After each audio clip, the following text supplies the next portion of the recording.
All right, what is going on, everybody? This is, as always, the Let's Talk Anything podcast with your host, Matthew Sonamix. I am, of course, indeed, Matthew Sonamix, alongside my co host, my trusty buddy, my trusty sidekick, good friend of mine for almost 8 years. This coming fall, he's none other than Tony Trinity. Tony, my friend, how are we doing tonight? Not too bad. Yourself? Doing good. And actually, what I actually said at the top of the show is very true. This coming fall will mark 8 years that we've known each other. Hasn't been that long. Yeah. I think I mentioned this story. I think it was one of our podcast episodes. If not, this was maybe like afterwards. But yeah, I met you in the cafeteria in the fall semester of 2012 when you were hanging around with Mike and Andy. Well, yeah. But I guess theoretically it didn't really kick off until we had history class together. Which was a year later. No, literally like 3 months later, 3 or 2 months later. You said fall of 2012, 2012. correct? And when did you do the history thing? Was it spring of That was spring of 13? 2013. Yep. And then a couple months later. Yeah. And then yeah, I mean we exchanged numbers and we've kept in contact ever since, which is awesome. Hype, hype. Yeah, hype indeed. But all right, so yes, we are doing WWE Elimination Chamber review. Uh Overall, I thought this was a good show, but what the hell happened with those last two matches? That's all I gotta say. Could Uh I say something? what's that?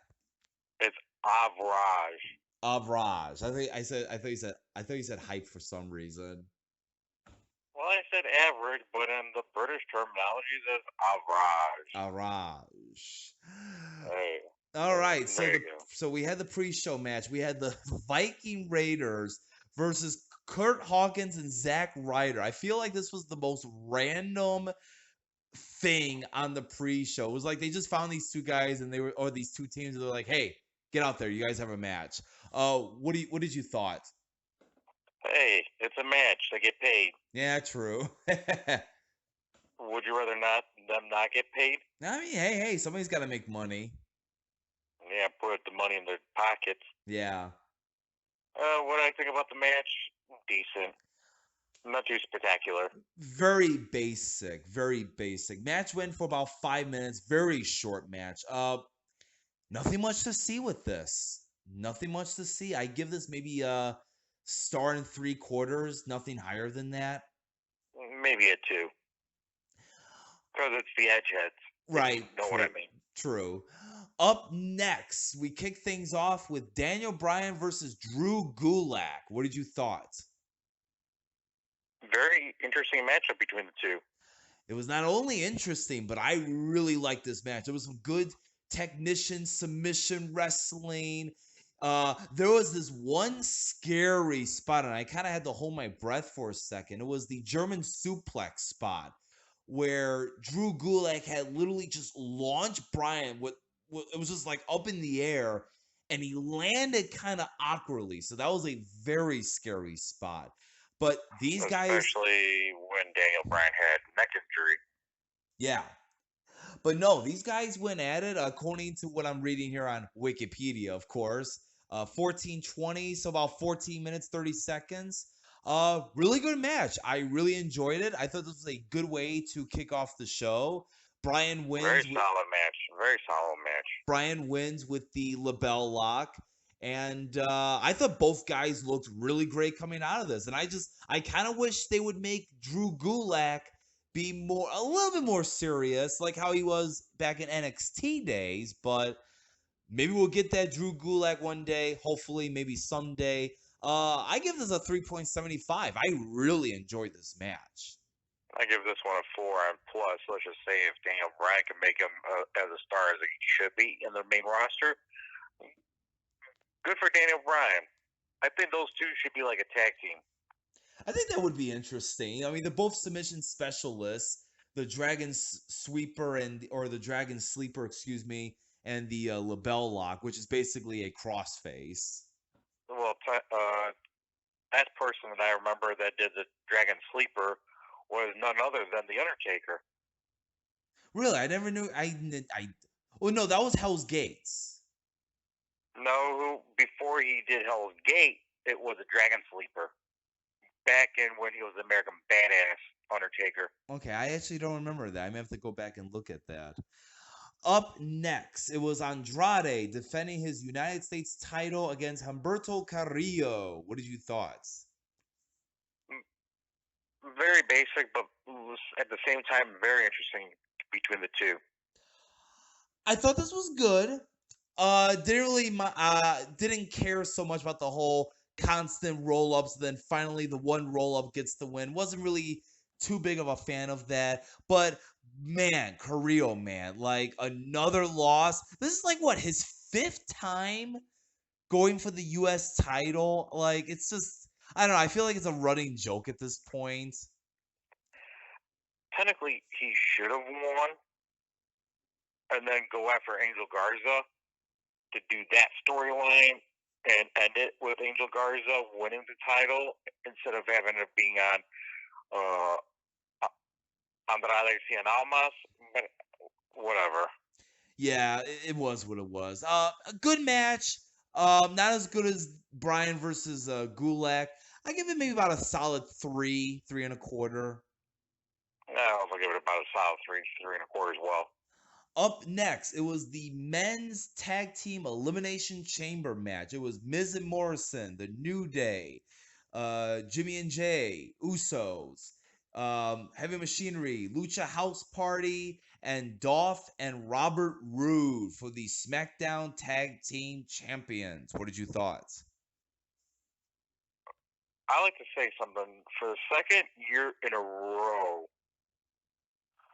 one person from the team gets eliminated pretty much from the match, and then the other person has to fend for themselves. Because the first time that this particular incident happened was when it was Tamina and Nia Jax. When Nia Jax ran through the plexiglass and actually knocked herself out. Yeah, I remember that. But this is the very first time that a person ran outside the cage through the plexiglass and onto the floor. That's the first time ever, in like what the announcer said, in a decade and a half of having a elimination chamber match. Yes, and I actually really liked that spot. It was brand new. We've never seen it before, and I thought it added to the match. This overall chamber match, I thought it was very good. There was some good spots here. Who was it that was hanging on the cage? Was it Lindsay Dorado? I think it was Lindsay. Yeah, Doing like this Spider-Man thing. yeah, he did like the Spider-Man thing, and he kind of flipped onto the guys on the bottom. There was the glass spot, like we mentioned before. I think the time before that, back in the day, was when it was Jeff Hardy doing a move like that. Yeah, freaking Tucker did a sunset flip onto the guys that were just hanging around by the pod. That was a little nuts right there. That got top of the pod, no on less. top of the pods. So that got a holy shit moment. Lucha Party was out eliminated, followed by Heavy Machinery, which was a little surprising because I thought Heavy Machinery would be the final two, but that didn't happen. Then Ziggler and Roode got eliminated. The New Day got eliminated next, and then it came down to the Miz and Morrison versus the Usos. I think it was pretty clear who was probably the heavy favorite to win, which was Miz and Morrison, which they did indeed win. They successfully defended the titles after coming off 2 straight losses after the Saudi show. So a much needed win for this team here. Overall, once again, So I have a question now. Who goes after Miz and Morrison Well, for if WrestleMania? well, if you think if Otis is going to be occupied with Ziggler, maybe the Usos, figuring they were the runner ups. That wouldn't be too bad of a match as a singles match. No, it wouldn't be. I actually would look forward to that. But no, very Or maybe even a ladder match. yeah, exactly. Very good chamber match. I give it a solid 4. 4 out of 5. Maybe a solid 4, 4.25, just for that one particular plexiglass spot. Yeah. Yeah. If you want to give it an added little bonus. Up and next was Aleister Black versus AJ Styles in a no disqualification match. What did you thought? Holy shit. The Undertaker. Yes, which we'll get that in a second. Now, the match itself, I thought it was good. Fine. Fine. It was good. A little slow at times, but I thought it was good. But of course, the highlight spot was there comes the point to where Aleister Black just basically says, "Screw it, I'll take all you guys out." So the OC comes in, they start beating him down. AJ, what looks like he's gonna go for the phenomenal forearm. All of a sudden, you hear Undertaker's gong hit. Dong. Yep, and then you see the Undertaker in the ring, and then like freaking Taker has like Spidey senses. He turns around, catches AJ, goes for the choke slam, disappears when the lights turn on, and they turn back down again. And there's Aleister Black. I guess Aleister Black was the Undertaker. How he pulled that stunt off is beyond me. But Right. but no, the one other highlight I really liked, and yeah, there was a table spot in this match as well. I thought they did a pretty good job of the kendo stick spot as well. A lot of candlesticks. But I really love the black mass. When you see it on the slow replay, it looked like he did connect it pretty good to AJ, which I like that. That black mass that it comes off as the most devastating thing ever, and it's the most protected finisher, which I like that. I like the fact that it's a one and done situation with the black mass. Right. But good match, not great, but good for what it was worth. About a 3.25, maybe a 3.5. 3.5, just because Aleister Black, my boy, won, and the Undertaker shows up to help Aleister Black. Yeah, and based off what happened on Raw tonight, I thought we were gonna get Black and Undertaker versus the OC in a 3-on-2 handicap, but it seems like they're gonna do the direction of AJ versus Undertaker 1-on-1. To which I have a funny hunch that AJ is going to win at WrestleMania against the Undertaker, Well, and to be the third person in history to ever dethrone the Undertaker at WrestleMania. well, let's give this 4 weeks, and when we do our WrestleMania predictions, we'll see what we think by then. I do think AJ should win. I don't think he will, but let's see what these next 4 weeks hold, and maybe I'll change my mind. We'll see. And there's another person I was thinking of for next year's WrestleMania to face off against the Undertaker. Who would that be? The returning Sting. Basically, whoever wins that matchup or loses that matchup retires officially. No questions asked. Just a dream match, one and done. Kind of like how a Bill Goldberg and Brock Lesnar matchup back in WrestleMania 20. Yeah, you know what? I'm sorry. I mean, really quick before we get into our next match, I have know no that. interest in that match anymore. I I mean, mean, maybe we've for like the had mystique and the stare down, yeah, but once that bell rings, it's a total different story. so far we had Bill Goldberg versus the Undertaker. That was a bore. Yeah. But Let's And this year it's WWE versus TNA in a way, yeah, in that of kinda. AJ Styles versus The Undertaker. What's next for another WWE versus TNA matchup? Sting versus The Undertaker. Well, technically WCW WCW. versus WWE to be technical. Yeah. And who I want to win in that matchup? I hate to say this, but I want Sting to win that matchup to actually make a TNA WCW guy win. Yeah, yeah, for once. Jeez. Next match was the Street Profits versus Rollins and Murphy for the Raw Tag Team Championship. What did you thought? A fun matchup between the two teams. It was a fun matchup. I did thought like right around the middle, it did kind of slow down. I did realize they were kind of slowing it down a little bit. And my other criticism, I feel like this match was a little too long. As I'm looking at the timestamp here, 18 minutes and 30 seconds. I think you could have shaved off maybe a good 3 or 4 minutes and had a little bit of a quicker pace, but it was fine. Um, But hey, it's a Seth Rollins match. True. Hey, it's a Street Profits match. Yeah, true. I mean, like I said, it was a fun match, a little slow at times. I thought it was a little too long. Just a little too long. Hey, Maybe. hey, would you do the same rating if it was, say, Private Party, like their matches? Well, I mean, if it's got like a good pace to it, and it's not, and it doesn't. I mean, it's okay to have like a slowdown to build it up to like the grand finale. But I just felt like this was just a little bit. It was almost like they were on and then they were off. Then they were on and they were off again. Well, they got to listen what the ref says. Yeah, true, exactly. I'll give it a solid 3.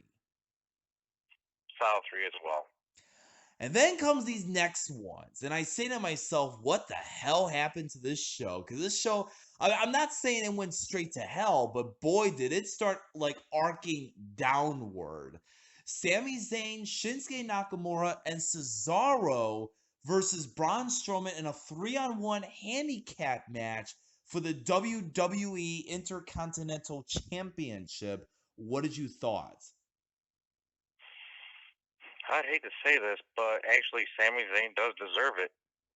Like how I was reading online of what Kevin Owens said about the win, I saw his tweets. and actually, Sami Zayn does deserve a title by now. It's just like how they didn't put the WWE title on Kofi Kingston for 11 years. What was Sami Zayn going to get the same treatment as Kofi Kingston, not hold any title for 11 years? That would have been bullshit. That guy's talented within himself. He was talented back in NXT, and he gets called up and he gets nothing. I'm sorry, that's bullshit. Yeah, well, I mean, that's what I think now. That's what the NXT people expect. Once they get to the main roster, it's like, okay, are they going to use me the right way, or are they just going to treat me like trash? Just like how they treated Samoa Joe like trash, EC3 like trash, even though EC3 wasn't that great as he was when he was in Impact Wrestling. AJ Styles kind of like trash. I mean, kind of. I mean, he did have his moments here and there, but still kind of. Let's see. Street Profits, they were a joke for 5 months, especially holding the NXT title when they got called up. And like, what? Let's see. Paige was another person. I mean, she did get titles, but what they should have done was kept the 2 titles on her. But that's besides the concept. Who else? The Revival, for instance. Oh yeah, they're another story. You know what I'm talking about. Yeah, It's like, but what the fuck no, are they doing to these guys? the match itself, like, I did not like this match. And going into this match, I was thinking to myself, okay, it's 3-on-1, and I'm thinking in my head, Strowman has to win. And then Sheamus wants to be like the ultimate Grand Slam and win the Intercontinental title, the one belt he's never won. So I thought, okay, Strowman, Sheamus, that could be a fun match at WrestleMania. Sign me up for that. And the fact that, I mean, I don't know, like, Sami Zayn has done nothing the last 3 months. He's kind of been like a manager role for Nakamura. And he pins Strowman and wins the IC title. I don't know. I don't know. I don't like how the match was. I thought the finish was very lackluster. And I have an idea of what they could do right now with that IC title for WrestleMania. well, my first impression, which if this is the direction, like I'd be okay with it because I know they had a kick-ass match. What are we going back now? 4 years ago now, but maybe like say Nakamura gets jealous and it becomes Zayn against Nakamura at WrestleMania. That was my first impression. To which, if that is the direction, okay, I guess I'd be cool with that. I'd be down for that. I don't think it's not going to be like how it was in NXT, but we could definitely get a damn good match out of it. I mean, you're not wrong. Would it be like Nakamura versus Sami Zayn, or even a Cesaro versus Sami Zayn? That would have been a fun match too. True, but Since now I think those two competitors would be very jealous of the fact that Sami Zayn did get the title instead of one yeah, of those two. yeah, or it could end up being a triple threat with Zayn, Nakamura, and Cesaro. That I could see as well because oh, it's WrestleMania. They want to get everybody on the show. I can totally see that happening. Or if they want to do like a buffer, they could always have Braun Strowman in that match and make it a fatal four way. Yeah, yeah. Well, of course, the obligatory rematch clause. Yeah, but like I said, I mean, nowadays they don't do that unless if you were like Seth Rollins and Murphy that did get the rematch clause, and they yeah, still lost. yeah, true. But yeah, I like I said, I was very sour about this match. I give this a star and 3/4, maybe a 2. I'll give it two just to be generous. And then finally, the main event: Sarah Logan versus Ruby Riott, Natalia, Liv Morgan, Asuka, and Shayna Baszler. The winner faces Becky Lynch at WrestleMania for the Raw Women's title. What did you thought? What the fuck moment happened here? I mean, like, cool, but what the fuck happened in this match? This, I mean, God. Well, first of all, let me say this. This match, nobody did not seem to care. Like CM Punk, and yeah, CM we were Punk. just talking about that just before we started the show. I said I could hear very faint CM Punk chants. So Baszler came out at the number 4 spot, and right away she goes after Sarah Logan, chokes her out. 30 seconds later, I think it was like 30 seconds later, goes to Ruby Riott, chokes her out. About a minute later, goes to Natalia, chokes her out. So she's standing all alone in the ring. And obviously, This is the first. This is like the very first time that something like this has ever happened. yeah. And I mean, they can't speed the clock up. They got to do the every 5 minutes, of course. They got to go by the rule. So I'm not gonna lie, I was kind of bored. I'm like, oh come on, like let's just get the timer going. I mean, what they could have done was open up the cage, give Shayna Baszler a chair so she could sit down and relax and Yeah. count down, like a CM Punk moment kind of deal. Yep. And then, oh, of And course, then, the most and then, ridiculous. I'm and sorry. then Go ahead. when the timer goes down, then she tosses the steel chair outside the door, and then right after she makes Liv Morgan pass out, pretty much after she hits her head onto the after she did like a power bomb, then made her do like a Brock moment, and then basically hits her head onto the steel cage, Yep. and then to the plexiglass. makes her freaking choke out, Yeah. kind of deal, and uh, then they could have opened up the door again and give her a chair, so when Asuka comes out, then she could toss the steel steps or whatever out the door, and then does her spiel, you know. Yeah. And of course, the most ridiculous spot, and I had a good belly laugh out of it. So there's the part of the match where Shayna's staring down at Liv Morgan. Liv Morgan, oh God. She points at the sign and she goes, I'm going to WrestleMania. And I'm just kind of like, girl, take a seat. So of course, Liv Morgan, she comes out. Baszler just demolishes her, rams her head through the plexiglass, which sounded brutal, chokes her out. So now Asuka's the only one left. And you know, she's spitting up a storm. She was crazy, and it was a tie between her and Liv Morgan, who was crazier in the plexiglass Yeah. door. So Asuka, you know, she's spitting all the Japanese language out. Like she wants out. She wants to go after this woman. Now I'm watching this and I'm going, okay, you know what? If this goes on for maybe a good maybe 10 3 minutes. minutes, maybe a good 10 minutes with these two. Okay, this could be fun. So Asuka comes out. We got chants of NXT.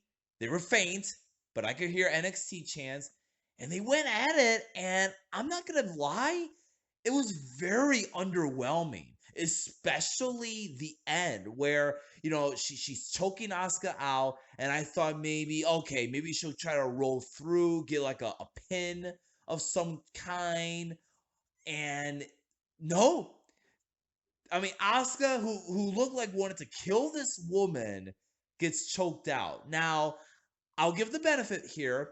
It did make Shayna look like a threat and someone not to be messed with. So I thought in that perspective, it worked.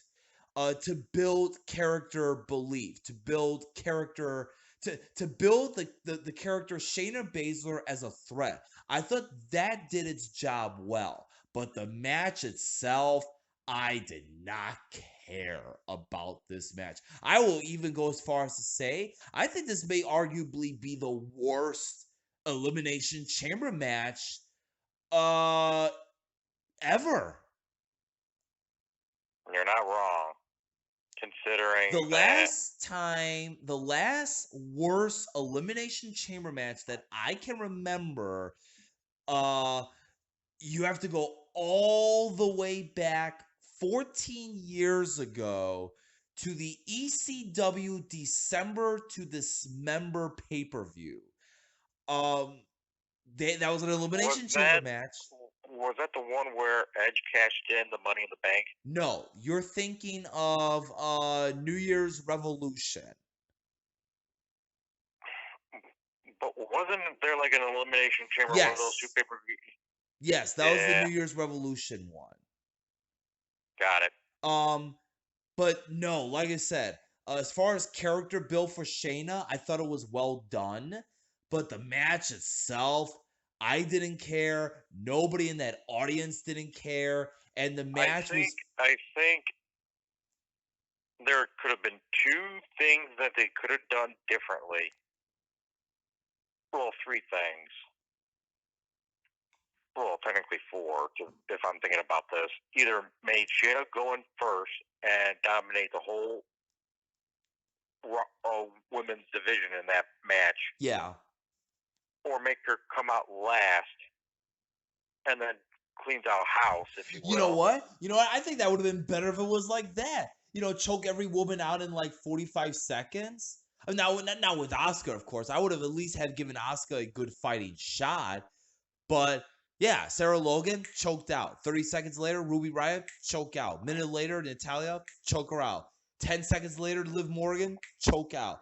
Asuka, you let him go for a good 10 minutes. Eventually, Asuka choked out. But that's not the direction they went. So And they were teasing that she's going to fight her way through this whole thing, thinking that, oh, she's going to bite Sarah Logan in the back of the neck. Nope, that didn't happen. Oh, she's going to bite Ruby Riott in the back of the neck. Nope, that didn't happen. Oh, she's going to bite Natalia in the back of the neck. Nope, that didn't happen.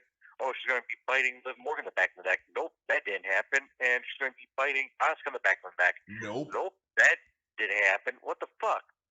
Then Yeah, they should not tease it like that. yeah, and honestly, I hate to be rough here, but I'm gonna give this match a 2. I just really did not like this chamber match at all. Can I go worse? Yeah, you can go worse. Considering that they put in all 3 members of the Riot Squad in the chamber itself, and not one of them went after each other. Not one. They didn't even touch each other like they were predicting that this match could have ended. Yeah. If that would have happened, great, then that would have been a little bit better of a rating. I mean, it may have put it like 2.5, maybe a 3 if things were laid out differently. But for this match itself, I give this match a star. Well, I thought I was being too generous. All right. Well, I think the main reason I give it a 2 is only because of the character build of Shayna. I thought, like I said, that was well done. I liked it. Character build and the match itself are 2 different things. Match True. itself, I give this a star. But the character build for Shayna Baszler as a separate rating, I give this a 4. I give this a 5. Because that made now Becky Lynch scared shitless of Shayna Baszler. Yeah. Even though there's like a couple times during that match that Becky Lynch showed her face on the Titantron. Yep. And then she was like saying, okay, cool. And then they go back to the match. And then they went back to Becky Lynch. Cool. And then they went back to the match. And then the final time, which was toward the end, when it was Asuka versus Shayna Baszler, I believe, went back to Becky Lynch, and then she says, I wonder who the 2 or who the one person could be.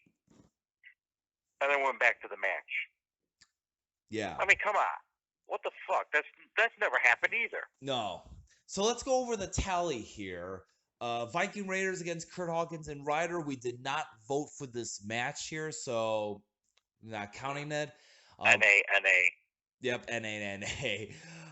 Daniel Bryan versus Drew Gulak. Although we did not mention this match on the podcast, but we did text each other about it, so it does count. You said Bryan, I said Bryan. Bryan did indeed won, so that brings the score 1-1. Andrade versus Humberto Carrillo. We both said Andrade. Andrade did indeed win. That brings the score now 2-2.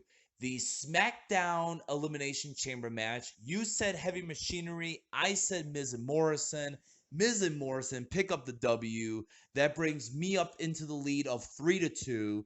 Aleister Black against AJ Styles. This was a very tough call to pick, but we both said AJ, and Black ended up winning with the assist by The Undertaker. Score is still 3-2. Street Profits against Rollins and Murphy. We both said the Profits. That brings the score now to 4-3. The 3-on-1 handicap match, we both thought Strowman would win. He did not win. Score is still 4-3. And then in the main event, this was the easiest bonus point. Baszler won. We both picked Baszler, obviously. Score of 5-4. Bonus point. What entry from 1 through 6 does Baszler come out to?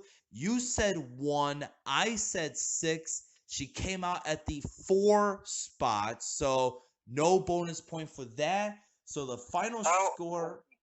Actually, I was thinking about it in my head. I know I said number 1. Was it when they were going inside the match between 2 competitors, or was that the order when the pods opened kind of deal? Pod open. Okay, I was getting confused with that one. Yeah. So, really quick, the final score is me 5, you 4, and if I can learn how to spell. So yeah, so I go 5. So I won Elimination Chamber. So now that brings me up to 501, That brings you to 0-5-1. Matt wins WWE Elimination Chamber. There it is in the books. Congratulations. Thank you very much. So the next pay-per-view event would be NXT Takeover in Tampa. Yep, and then WrestleMania. So let's mention this right now. So obviously, we're gonna be doing our predictions for the NXT Takeover, Friday the 3rd, which is April. So how do you want to do this? Do you want to nail both predictions, or do you want to just do the Takeover prediction for the Friday, and then we'll do the WrestleMania prediction on Saturday? Because, like I said, we're going to have a lot of bonus points. And we're going to do the exact same thing like how you and I did it last year. We're going to share bonus points. So if I have 5, you have 5. Or if I have 3, you have 5, or vice versa. We're going to do it like that. And then I'm going to go to my cousin. If he's got any bonus points he would like to throw in as well, he can throw his in as well.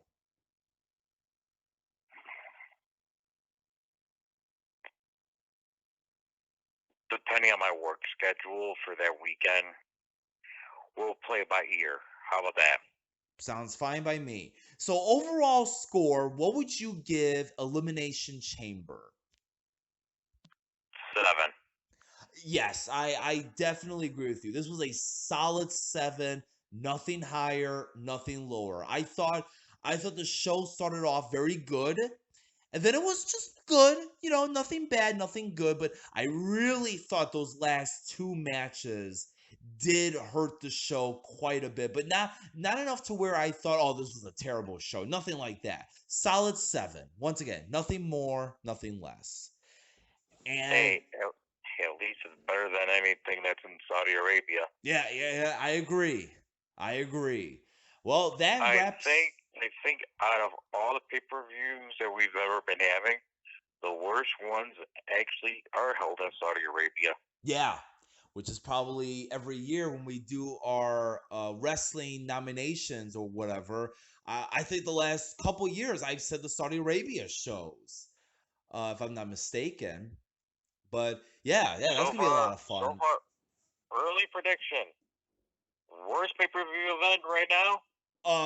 This past Super Showdown. Yeah, I agree. Yeah, I think that was an easy one. But then again, we got Crown Jewel probably sometime in October. They could outdo themselves with the last one, so we'll see. We'll see. I want the greatest Royal Rumble match or Royal Rumble event happening again. I want that to happen again. Yeah, maybe we get a Titus slide again. Well, I think out of all the Saudi Arabia pay-per-views, I think the one that I enjoy the most would be the greatest Royal Rumble. Yeah, I mean, you know what's funny? The greatest Royal Rumble, that was the first ever Saudi Arabia show. I actually thought that was a fine show from what I can recall. I think that's like a 7 within itself. I definitely would say that was like a solid 7, although that Royal Rumble match was way too long. Well, they had 50 competitors in that matchup. True. I mean, what do you want from them? 50 people in a Rumble match itself? That's unprecedented within itself. Just like how Shayna Baszler dominated the whole freaking chamber itself. Yeah. That was unprecedented itself as well. Yeah, exactly. Well, that wraps up tonight's podcast with the WWE Elimination Chamber. I want to take this time to thank everybody for tuning in. Hope you guys enjoyed the review and hearing our thoughts on each of the matches here. And as always, follow both myself and my buddy Tony on Twitter. As always, links in the description box. All you have to do is see the show more, and bam, there you go. This was a very good podcast, as always. I enjoy it. And I think the next one will be, well, in 3 weeks. Yeah, probably. Yeah, in 3 weeks. So if we have no other topics to talk about from now till then, you will definitely hear us again in 3 weeks. I have an early topic that we could talk about. Well, let's mention the next coronavirus. Yeah, the coronavirus. That could be a good topic to talk about. We'll have to schedule a planned day for that. And then probably like other viruses that's happened in this world. But that is a subject for another time. That's definitely something we could talk about on the next episode of the Let's Talk Anything podcast. As always, I am your host, Matthew Sonamix, alongside my co-host. Tony Trent. And we want to wish you guys a good morning, a good afternoon, a good night, wherever you are in this world. Thank you for listening, and we'll see you next time on the next episode of the Let's Talk Anything podcast. Bang, bang. Have a nice day. Indeed, indeed. Have a good night, everyone.